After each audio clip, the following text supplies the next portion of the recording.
Colleagues, welcome to the Global Coalition to Address Synthetic Drug Threats. This is Subworking Group 2.2 of the East session, the final of the 4-hour block for today. My name is Brian Morales from the U.S. Department of State, and I have a few administrative announcements to get us started. We have had a busy few weeks, and I want to just provide a recap of what activities and events have taken place for everyone's knowledge. During the week of June 24 to 28, if we can go to the next slide, we'll see that we celebrated the International Society of Substance Use Professionals' 9th annual meeting called ISUP. And these workshops brought together over 1,000 participants in 30 trainings, events, and other activities, including some important global coalition activities that I will discuss in a moment. But during this time, we also celebrated the World Drug Day on June 26, and UNODC launched the World Drug Report. If you have not seen the World Drug Report or missed the last session where we recapped the World Drug Report and discussed the findings, I encourage you to visit UNODC's website and review that report. Additionally, on the 7th of July, we celebrated the 1-year anniversary of the ministerial meeting that launched this global coalition on synthetic drugs. If you would like to review any of those videos from that session, please take a look. They are on our YouTube channel as well as on our Global Coalition website. Now, if we can go to the next slide, I'll also share that we had a special meeting of the co-chairs of the Global Coalition. Of the 40 co-chairs, we were able to travel 30 of them to Thessaloniki, Greece, where we met in person, and we discussed the progress and the actions that countries have taken and where we can go forward as a global coalition. One of the areas of discussion was that we should be focused on creating a donor network to better coordinate our mechanisms for cooperation and to also look for increasing that. And to that end, in September or October, we're looking at having a meeting hosted by UNODC in Vienna that brings together donor countries as well as foundations to discuss synthetic drugs. And I want to also share that we talked about initiatives on chemicals and precursors, forensic testing, data collection, sharing, prevention. There were quite a number of initiatives that were discussed during that, and we will have some time to review those over the next months. Now, if I can go to the next slide, we will also show that we launched the Global Recovery Network at that ISUP meeting. And this is a direct deliverable of the recommendations that were proposed by the coalition to develop a recovery network.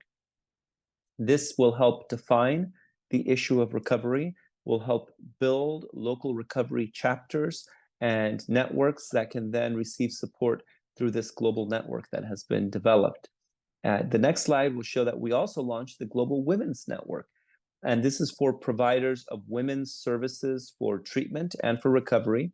And I encourage you to share these networks and their registration forms with experts in your country so that they can participate and they can learn and gather information and share information with other countries as well. The next slide is a celebration of another momentous occasion. On July 1st, the European Monitoring Center on Drugs that we're all familiar with changed its name and its mandate to EUDA, the European Union Drugs Agency. So we welcome and celebrate this change and expanded mandate of EUDA and hope to hear from them in future sessions. Next slide. I want to remind you all that you still have time to share with us what commitments your country is making on synthetic drugs.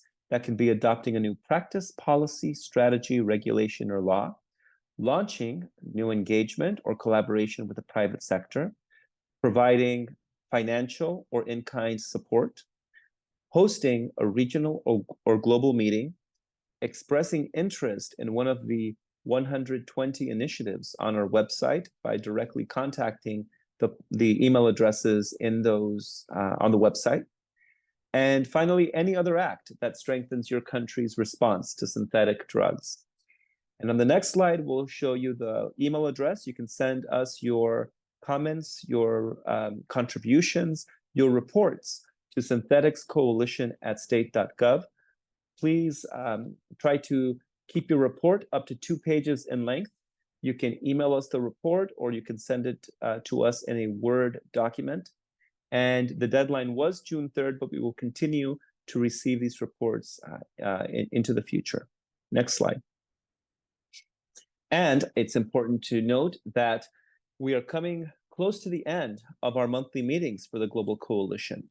We're talking about programmatic implementation today and action planning for the future, but our last sub-working group session will be next month's session in August. So if you are interested in presenting, please send us an email as soon as possible so that we can add you to the agenda for the last session. We will be looking during the last session also at monitoring and evaluation, at sustainability. And again, we'd love to hear from you on your specific initiatives that you're committed to carrying forward in the second year of the coalition. In September, we'll have the sub-working group co-chairs report to the working group co-chairs on the progress that was made over the past year and to discuss where we go from here.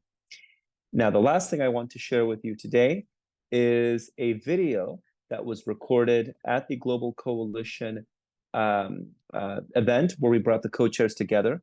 And I'm going to ask our technical moderator to play that before I turn it over to our co-chairs. Pinky, over to you.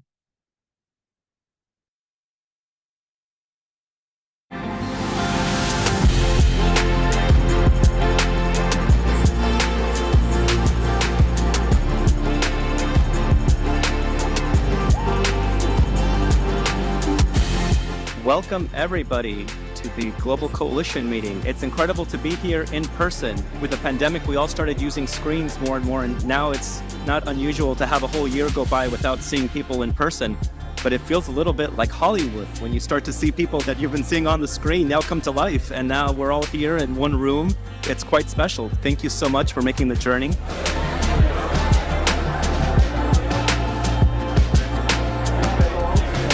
I can't tell you what a great honor it is for me to be in this room with so many experts from so many different parts of your governments. I am happy to have the opportunity to thank you in person for everything that you have been doing over the past year. I believe it is important that participant countries reflect on and communicate what their own objectives are as part of the Global Coalition and what they want to achieve over the next 12 months. I urge us to invest in the hard work of building and supporting capacity in less developed parts of the world. This will require time, building relationships, face-to-face visits, and follow-up meetings. Every country has challenges, they're just different ones. With synthetic drugs, there are a lot of lessons we can learn from other countries because of their experiences. And no one country can solve this alone. It is a challenge that faces all of us, and whether it's fentanyl or some other drug, in addition to plant-based drugs, we all share the same threat and we have to work together. So our goal for the launch of the coalition last July, which would be 1 year and a week, was to get 50 countries together. We ended up getting 80 countries and 11 international organizations. And now there are 156 countries and 15 different international organizations. And that is because of you all. President Biden has now requested $24 billion just for domestic treatment programs at home. We now have a medical doctor who's the head of the White House Office of National Drug Control Policy. And all of this really is because of the things that you have done. To keep the momentum going, to make sure that this attention to the change. The structure created strike a balance between treatment and prevention. If you put all these intelligence minds together, you can't go wrong here. What we want to achieve is that element of networking, knowledge, sharing and learning. But when we come together, there's a magic. There's an energy that happens when people are together in the same room. The Global Women's Network is I see as an important part of this overall conference because it gives providers from prevention to treatment to recovery that are working with women a place to call home, a place to find their face, their voice, their like-minded spirits within this larger conference. Recovery is part of the whole continuum of care, and that's why it's a very important component in this conference.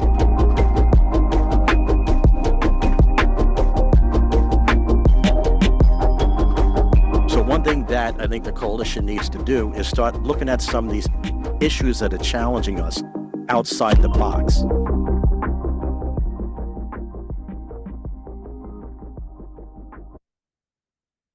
Okay, excellent. Thank you very much. Brings back very nice memories from a few weeks ago.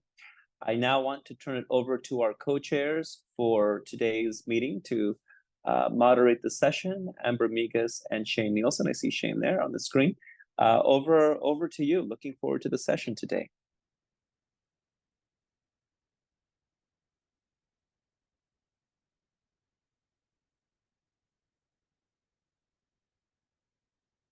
Are you able to hear us, Shane? You're on mute. Are you able to hear me now? Perfect. Hear you perfectly. Okay, sorry about that. Well, welcome. It was good to see you and Sarah and everyone else in Greece. We got a lot out of it, so thank you very much. Now, Amber's unfortunately ill today, but I'll carry on. This is all good. Now, we've got three presentations, which I understand are recorded. Is that correct? Yes, sir. Yes. Hi, Sarah. Okay, so what we'll do is, without further ado, then we'll move to the first recording, which is entitled The Synthetic Drugs Challenge in Mongolia. That's by H.E. Npaya, the Minister for Justice and Home Affairs of Mongolia. Thank you. Mongolia has acceded 1961 United Nations Convention on Narcotic Drugs, 1971 United Nations Convention on Psychotropic Substances, and 1988 United Nations Convention against illicit traffic in narcotics, drugs, and psychotropic substances. In 1990, 1999, and 2003, respectively, aiming to ensure compliance with international treaties and conventions, exercise efficient control over narcotic drugs and psychotropic substances traffic, as well as to protect human health and genealogy through sound legal environment, Mongolia has enacted for the first time the law on control over narcotic drugs and psychotropic substances traffic in 2002. Since the law has been brought in place, we have observed both encouraging outcome and some gaps associated with country development challenges, external factors, and geopolitical circumstances. Allow me to share our observations in statistics. Average annual recorded and prosecuted 8 crime cases of illicit traffic of drugs, narcotic drugs, and psychotropic substances during 2002 to 2007, raised up to 220 during 2017 to 2023, with further tendency of increase both in number of cases and involved persons. The statistics of 2016 to 2023 show double or triple increase against the previous level and serve as evidence of elevated illicit demand and supply, as well as diversification of variety of drugs and narcotics resulted in aggravating criminal situations. Record of 58 minors involved in the crime during recent 5 years is a serious alarm for the country with relatively few population, 70% of which are youngsters below 35. These statistics strongly suggest that as foreign relations develop with socio-economic and cultural ties expanding, recruitment of reckless, naive, inconsiderable youngsters in organized crimes is becoming more aggressive, causing serious harm in their health, life, and freedom. Such case happened in 2022 with 8 persons dead due to misuse of narcotic psychotropic substances and seductive ordinary medications. 5 out of 8 persons died as a result of misuse for intoxicating purposes, medication for muscle relaxation, Tebentine that is usually prescribed in epilepsy cases, and partial anesthesia lidocaine. Another death caused by misuse of narcotic drugs and psychotropic substances was recorded in the first quarter of 2024. Organized crime network transportation activities in Golden Triangle countries are shifting to more profitable markets of East and Southeast Asia. Volume of seized in East and Southeast Asia methamphetamine reaching 172 tons is truly alarming. 2022 report of UN Office on Drugs and Crime recorded 296 million consumers of 15 to 64 age group and 500,000 deaths every year. Is it not a scary number? The office forecasts that by 2030 a number of drug users in low-income countries will increase by 43%. While that of the middle-income countries will increase by 10%. Therefore, we consider that there is a clear need for coherent and enhanced cooperation in addressing the problem through joint efforts and exchange of best practices. On this note, I am pleased to inform that the government has developed a draft of revised law against illicit trafficking of narcotic drugs and psychotropic substances in line with the spellings of the United Nations 3 conventions. The law will be instrumental in improving public policy on and controlling illicit traffic of narcotic drugs and psychotropic substances, streamlining legal environment, progressing in reducing number of criminal cases and infringements, as well as introducing adequate system of health protection and social welfare for those who have used and become dependent on narcotic drugs and psychotropic substances. Allow me to call upon and request your kind support of timely and effective collaborative regional engagement in combating drugs in following ways.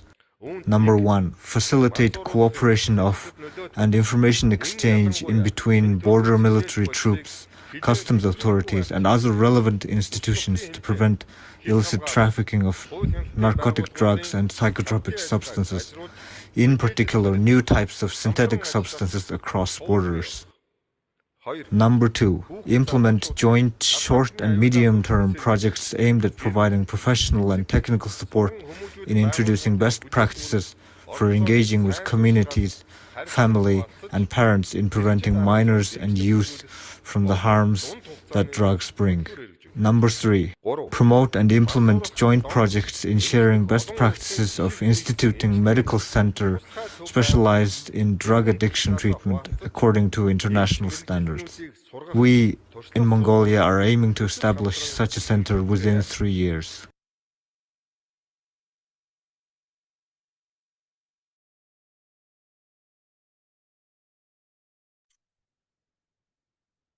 Okay, that was a very interesting presentation, and it just underlines one of the themes from Thessaloniki, which was that every country has a different experience of the synthetic drug problem, but it is a compelling problem throughout the world.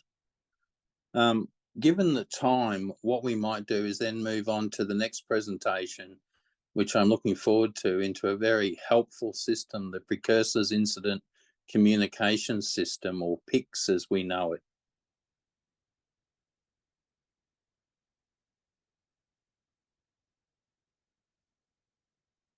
Good morning and good afternoon, as the case may be. My name is Rajesh Srivastava, and I work for the Precursors Control Section of the Secretariat of the International Narcotics Control Board. And I'm delighted to be here in this meeting of the Subworking Group 1.1 for the Western region, and to be able to share a very useful platform, which I believe is extremely relevant for the topic or agenda of this particular meeting, which is really on operations in countering synthetic manufacturing, the intelligence investigations, and lab dismantling. So without further ado, let me try and share my screen here.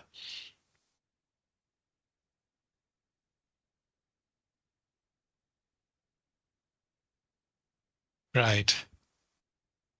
So the system is called the Precursors Incident Communication System, or PICS, and as the name suggests itself, this is a system, a very secure online platform, enabling governments to be able to share incidents relating to equipment and precursors which are used in illicit drug manufacture.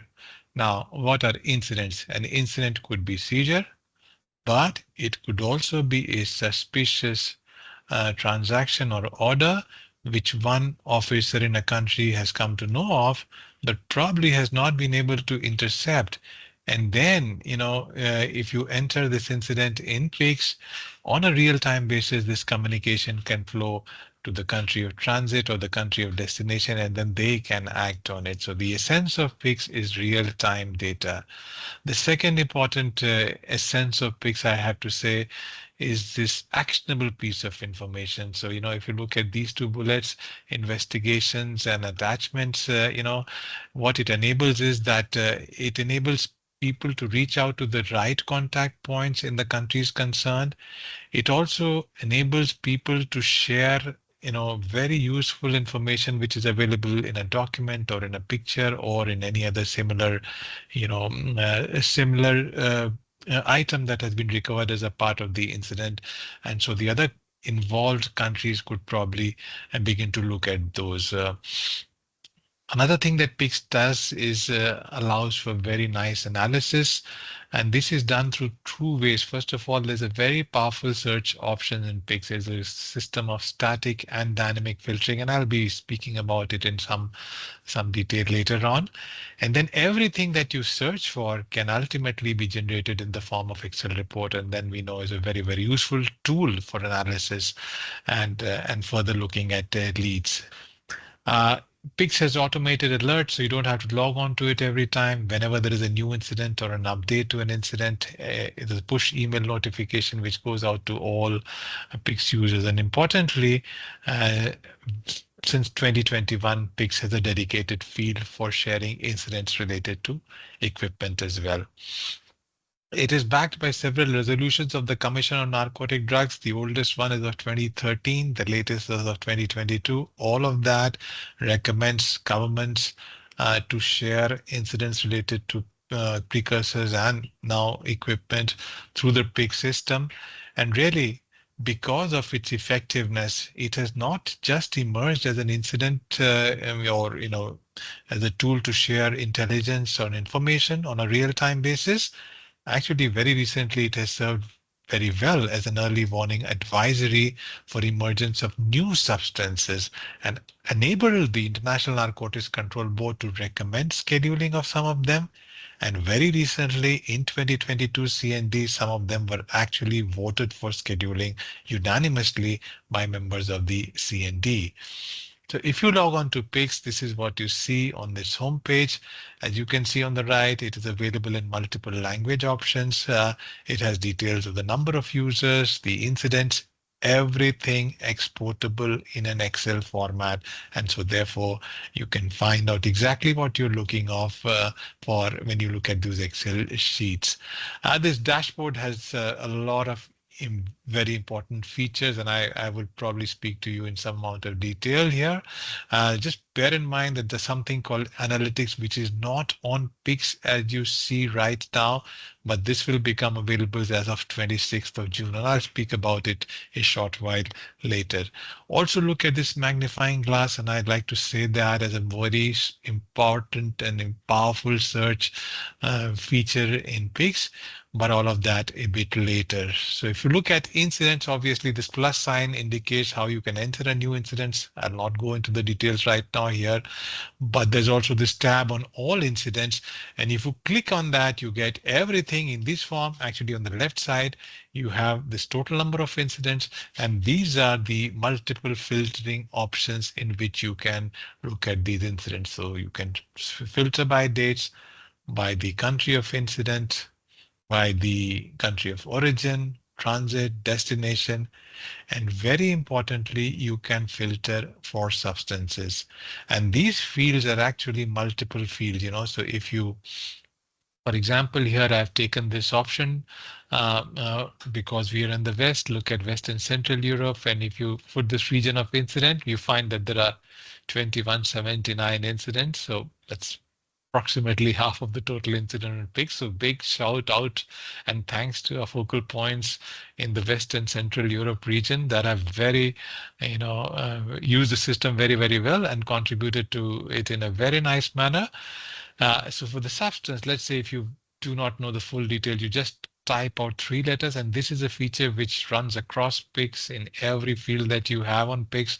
So you have all these multiple options of substances that you see on the screen. You know, the EPH word appears in so many ways. So you can choose either one of them, or you can choose them one by one.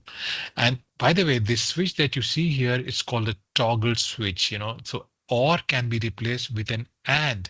So you can see in, let's say if you want to see in how many incidents ephedrine and pseudoephedrine are seized together. So then you would simply switch this off to and type out ephedrine and pseudoephedrine. And then these would be the number of incidents in which both the substances have been seized together. Also on your left here, this is this equipment tab here, something that I already mentioned is a recent addition.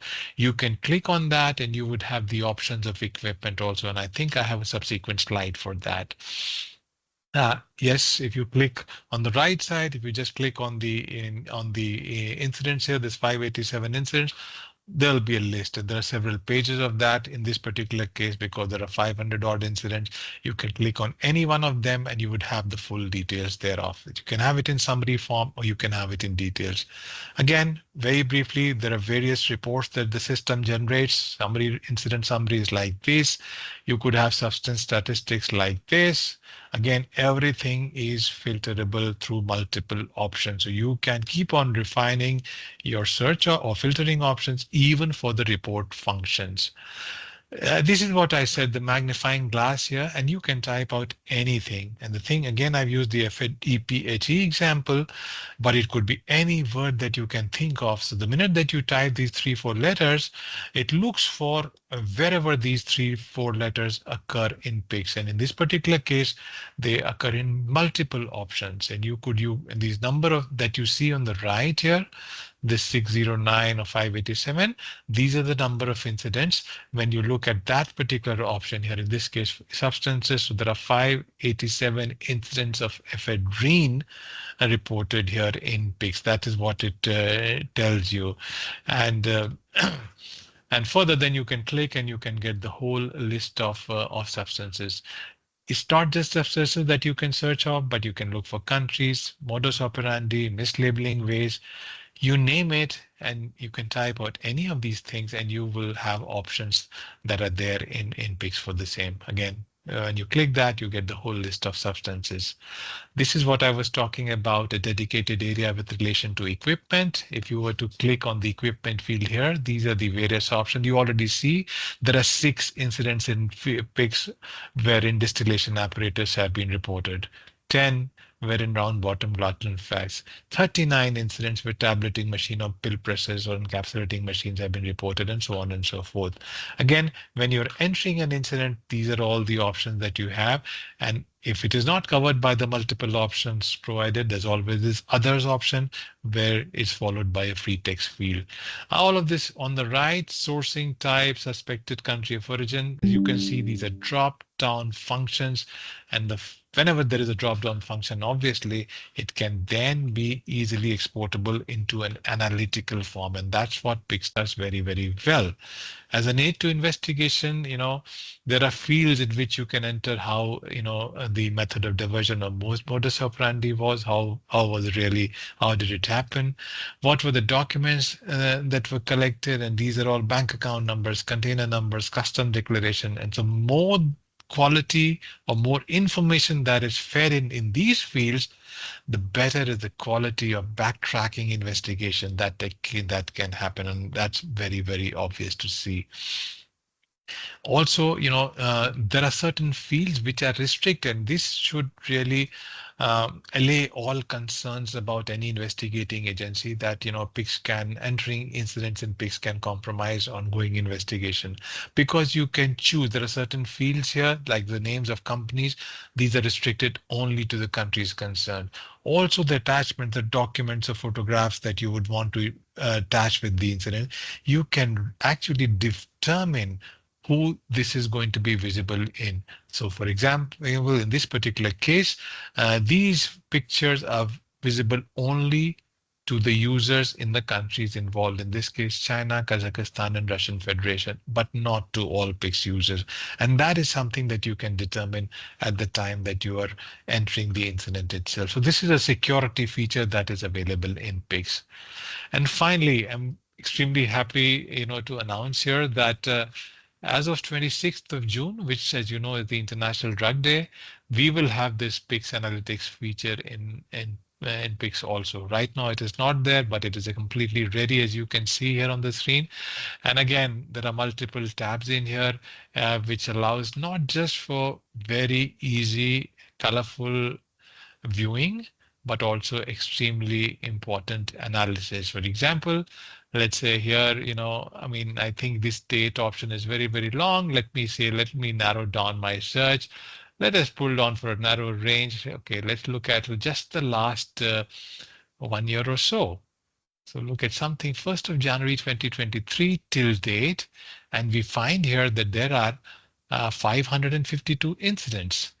Okay, and 552 incidents, the category is predominant category is this of ISSL, which is the International Special Surveillance List of non-scheduled chemicals. So predominantly what is being shared or seized or communicated through PRICS is non-scheduled chemicals, and the share of table 1 and table 2, these are the internationally scheduled substances, is relatively less. As you can see, if you just hover over it, it says incidents, and if you drill through, you will have the complete list of incidents for that substance, and then you can immediately open it up and see what it is like. But again, just to show you further information about the Power BI. So if you want to know what in this year and a half, which are the major substances that have been seized, so this particular graphic shows you the top 20 incidents. Possibly looks too small for you right now. Just switch to focus mode. And there you go. These, by the way, 3,4-MDP-2P methylglycidic acid. This is a substance which I just mentioned because of the number of incidents that we saw communicated through PICS, not for just with this one, but also for this P2P methylglycidic acid, this BMK. So this is a ecstasy precursor. This is an amphetamine and methamphetamine precursor you see here. Because of the surge in incidents that we saw through PICS, the board actually recommended for their scheduling. So that is how it served as an early warning advisory, and the CND ultimately ended up reporting it. And if you want to look at here, okay, P2P methylglycidic acid, I just wanted to click at this one and see where it is, better to do it from the previous window here. And you can narrow down and just click on any one of them, and then you can see where exactly. So immediately you see, okay, it is Netherlands, which has 52 of these incidents, and United States also has some of them, 5 incidents. United Kingdom has 10 of these incidents. So this part of the world, the audience of which is sitting here before us today, has really contributed a lot for this substance, and you can easily see from this.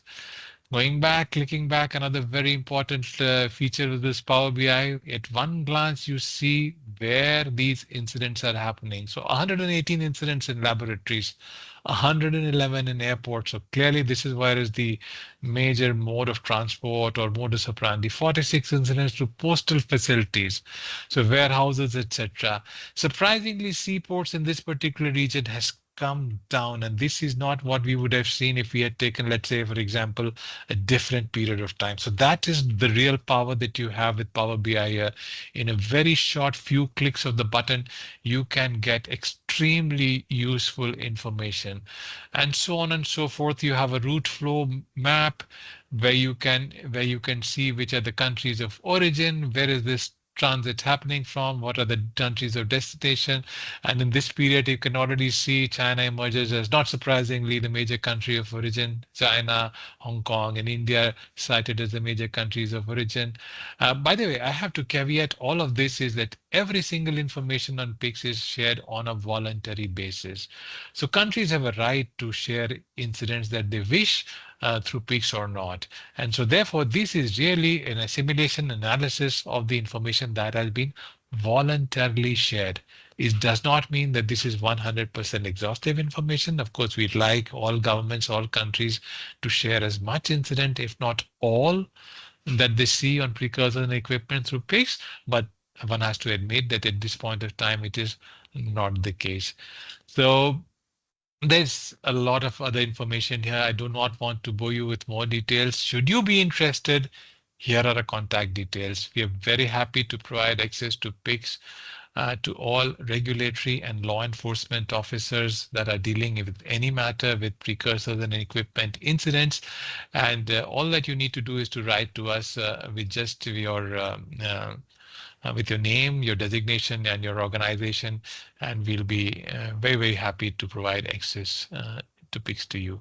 Thank you so much, and I wish you a very useful discussion in the meeting. Thank you. Okay, that was a very practical and timely presentation, and PICS is a very useful tool. And the other thing about it is that it permits proactive scheduling of substances, which in fact happened recently at CND, so that is a good trend. Again, we'll need to move on reasonably quickly given the time. The next presentation is by Jane Marie Ongolo from the UNODC in Southern Africa. And so let's move to that presentation now.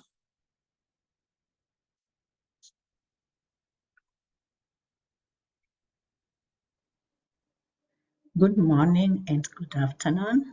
I am Jane Marie Ongolo, UNODC Regional Representative for Southern Africa. It is my pleasure to be in this forum today to share some information and experiences related to information gathering, interagency collaboration, and policy formulation.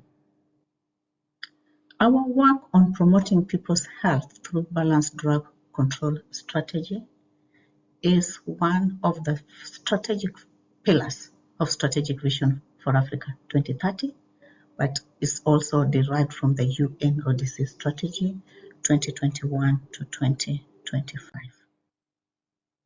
What does the data situation tell us? There's increased drug use globally, continentally, and in Southern Africa region, even if I don't go to the statistics. The use of synthetic stimulants, heroin, and cocaine trafficking is common in the region. But more worrying is the emergence of synthetic drugs due to its lethal risks. Illegal manufacturing is indeed expanding in low, middle, and high-income countries. Of concern, yet again, is the fact that synthetic drugs is narrowing the gender gap and harming more women. In the Southern Africa region, most commonly used synthetic drug in 2020 was methamphetamine. These challenges, together with the others, requires more strategic and targeted regional engagement to, one, improve understanding of synthetic drugs, but to also develop policies and programs. All this pointing to interagency collaboration. But before we go to interagency collaboration, what are the data sources and gaps to address these challenges? We have the annual reporting questionnaire, the UNODC one that everyone is aware of, but as we know, only few countries report, and moreover, currently it presents limited data related to synthetic drugs. In the continent and in the region, we've seen and we've used a number of complementary regional ongoing systematic data collection efforts through drug observatories and epidemiology networks. And some of the examples include the Pan-Africa Epidemiology Network on Drug Use, PAENDU, the West African one, WENDU, the Southern Africa one, SECENDU. But I would also like to highlight the fact that ITTC, in collaboration with and through the University of Cape Town, is currently piloting systematic data collection in prisons. A very good example, which I hope can be replicated in other places. So to promote interagency collaboration, UNODC in particular, we work with the United Nations family, those that are responsible for drug control issues such as WHO and UNAIDS. But in the region, significantly, we work with the African Union, with the South African Development Community, that is SADC, with the Economic Community of West African States, ECOWAS. But I would also want to highlight some very important interagency platforms. Globally, the CND, including its several side events. What we have found useful at the continental level are the AU ministerial meetings and specialized summits, including technical meetings as well. One of the specialized summits that I'll refer to later on took place in November in Zambia last year, with very, very important outcomes. We also have what I would call an excellent and good practice, the database for drug demand reduction and drug supply reduction focal points in Africa, managed by the AU. And through this, the several annual consultation workshops bring all the drug demand reduction focal points continentally to share experiences and also peer review on their various efforts. Those forums, UNODC collaborates with and support them in various ways, and we found them very, very useful in terms of transmitting the relevant information, including best practices for countries to take on and implement in their own jurisdictions. Another important agency platform is the Network of Traditional Leaders for Drug Demand Supply Reduction in South Africa, and a joint initiative of the African Union and the UNODC. Why is this very important? In many parts of Africa, and I do believe the rest of the world, the first point of contact for a number of the rural community is the traditional leader. So having the capacity to address drug challenges at that low level makes it very important to address drug challenges. And they work with a number of service providers through a continuum of care, starting from the community to whatever level, district, provincial, and even national, depending on where the services are available.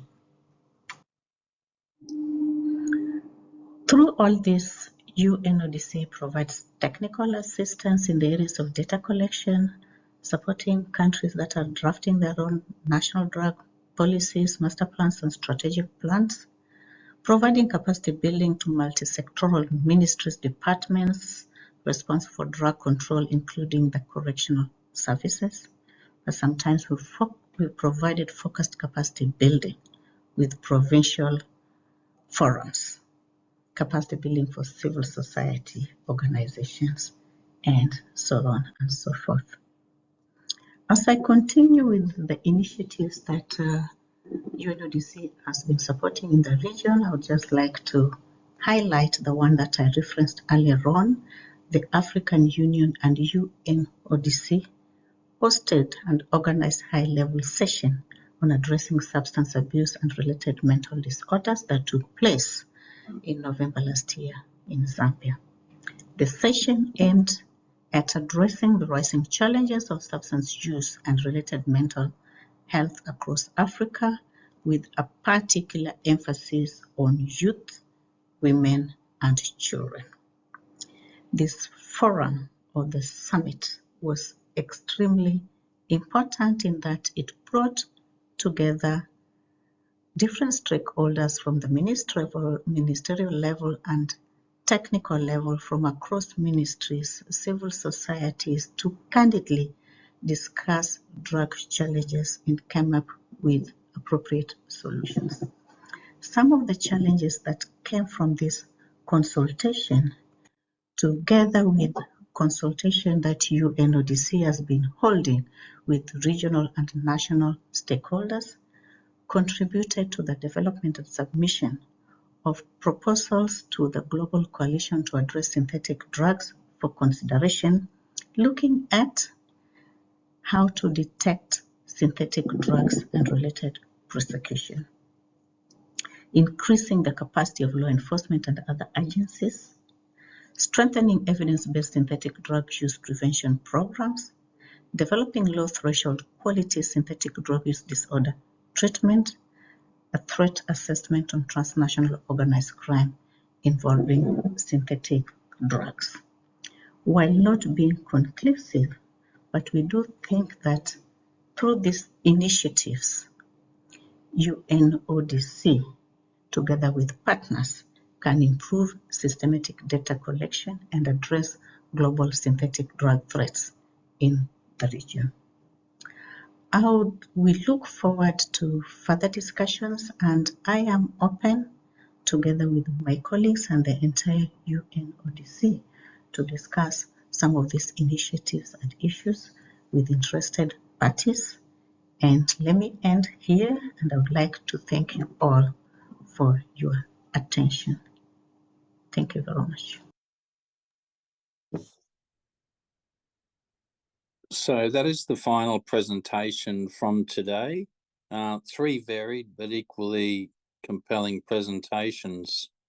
Representatives from South Africa were in our working group in Greece, and it was very interesting to see the arrangements that exist there.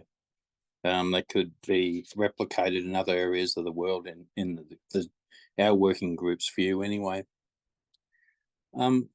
Brian, now that we've got to the end of the presentations and given the time, perhaps if I throw it back to you. Sure, Shane. Thank you very much. I will ask then to, well, before I stop the recording, I just wanted to make a comment that I'm happy to be recorded. I thought the presentations were varied and very much in the theme of this sub-working group, which is the sharing of data. The first presentation by the Honorable Minister of Justice and Home Affairs of Mongolia was part of an event that was hosted by Colombo Plan, and they were the hosts, the government of Mongolia, for the Colombo Plan, called the Consultative Committee Meeting. This is the highest level meeting of the Colombo Plan, where the national focal points come together every 2 years. And so Mongolia hosted the event. And what was really remarkable is this was the first time, there's always a theme for these meetings. This was the first time that the theme was actually on synthetic drugs, to really show how concerned that, in this case, the government of Mongolia was. And it was really a very eye-opening experience for me personally, attending and meeting colleagues, to see so much dedication and passion. And so I know that this is an issue that is transversal, that affects us all. And I see on the line today we have Amara from the Ministry of Justice and Home Affairs, and also Eggy from the U.S. Embassy.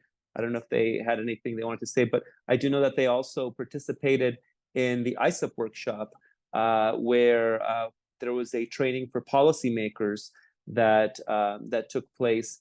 And that is a training I would like to make available for all coalition members who will continue looking for those opportunities in the second year for some of those virtual trainings to take place with UNODC, because I think that is the development of drug strategies, of drug plans of action, of legislation.